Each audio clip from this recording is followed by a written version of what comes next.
When does art begin? What if I told you that art starts with preparing the canvas and putting all the love and care into this process? There is something special about having this tactile connection with the surface on which you will create your beautiful painting. Feeling the material, every detail, every knot. Today I'll show you how to make a canvas from scratch, and with this knowledge you will have the opportunity to feel art with every cell of your body, starting from the very birth of art, from hard linen threads. You can easily repeat all this yourself at home, following the steps from this video. It's not necessary to prepare a large roll of canvas like I do. Following the same steps, you can make canvases stretched with a stapler on smaller frames. Wishing you a pleasant viewing, and let's get back to the main question. How to make a canvas?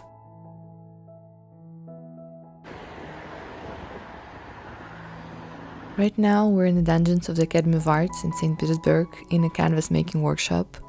This is an ancient workshop that has existed here since the foundation of the Academy. These wooden frames that we work on are decades old. It all begins with choosing the fabric. The most durable fabric for painting is linen, as it's hard and resistant to various environmental influences.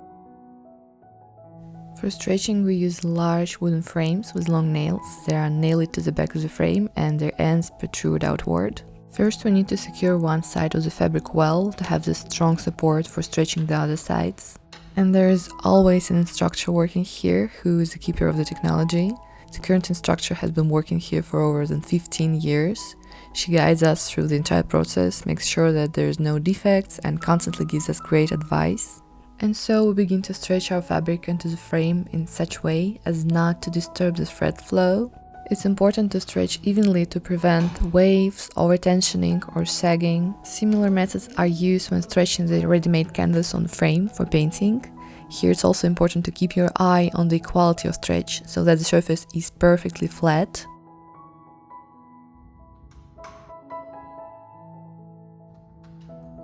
A well-stretched canvas will make a ringing sound when you click it with your hand, which is a sign that you made it right.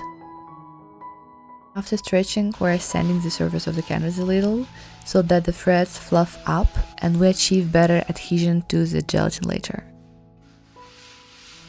Here it's important to not overdo it, as not to disturb the weaving of the threads, in general as not to rub the whole. That's why we sand all our fabric until such small crumbs appear.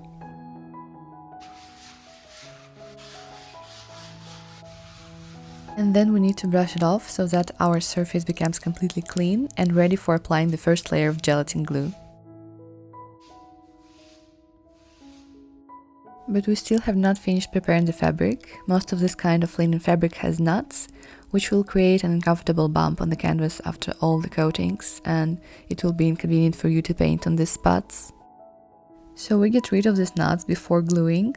For this we use an awl and simply insert the knot into the girth of weaving of linen threads, and the surface we need becomes completely smooth.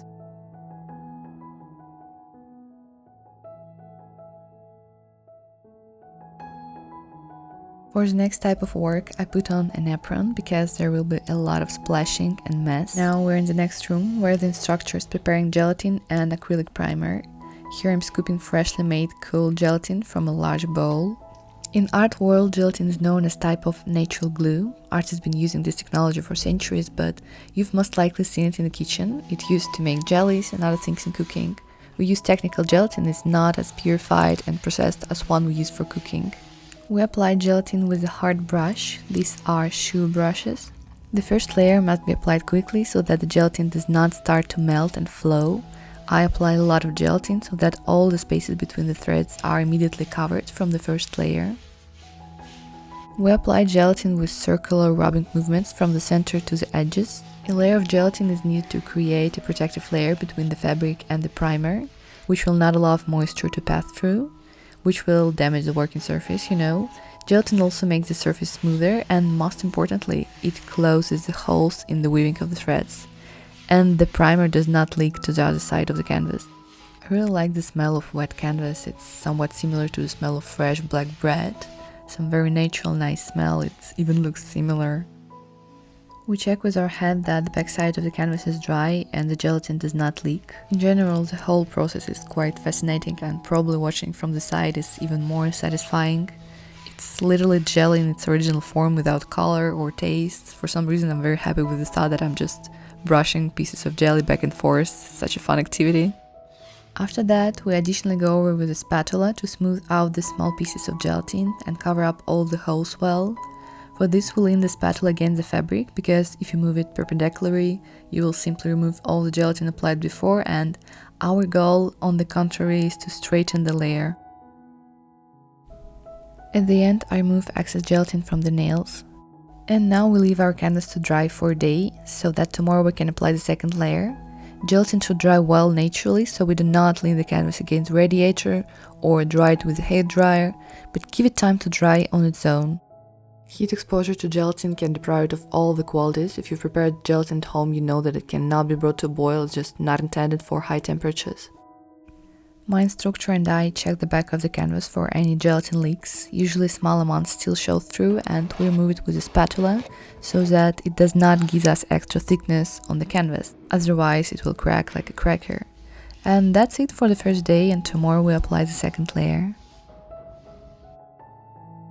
The next day we apply gelatin again in the same way as we did yesterday. The second layer of gelatin is needed to straighten the first one and finally cover all the remaining holes. We repeat all the same steps, applying gelatin in circular motions over the entire surface of the canvas. It's really important to cover all the remaining holes at that stage, because we apply only 2, maximum 3 layers of gelatin, and if after all these layers there are still holes in the weave, we will have to apply more, and this is bad for the preservation of the canvas. Such a thick layer of gelatin makes the canvas inflexible, you know, and when we remove it from the frame and roll it up, it will crack from its thickness and damage the next layer of primer, and we'll have craquelure on the surface of the canvas. And after the second application, we also smooth out the remaining gelatin with a spatula.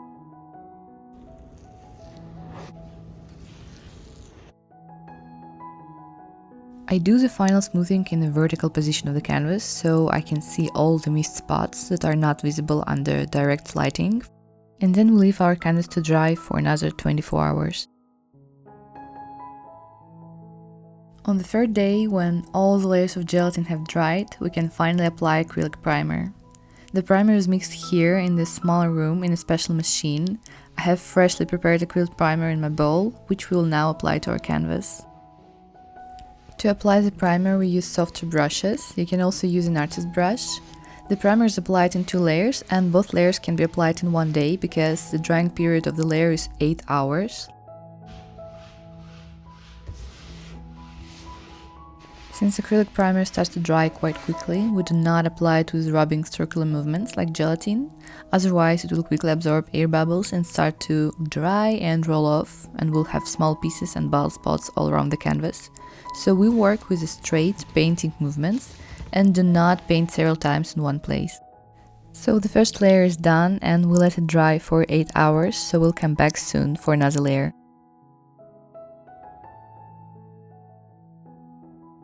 Eight hours flew by. I managed to go to the studio to finish the painting, and now we're applying our last layer of primer.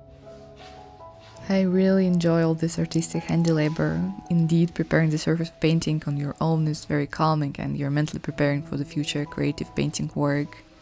It's as if you are growing your fingers onto the canvas, merging with it with your body and soul, feeling every millimeter, knowing it because you made it with your own hands. When you try to repeat this process at home, I'm sure you'll understand me and my feelings, or perhaps you already had this creative experience and understand perfectly well what I'm talking about. Because painting is really all about feeling, about your inner sensation, and it's wonderful when you feel the materials you work with, starting really from the very first material, from the basis of painting, the canvas.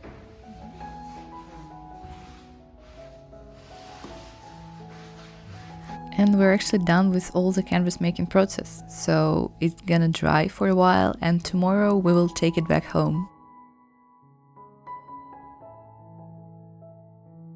The next day, our canvas and all its layers are completely dry, and we can finally remove it from the frame and roll it up.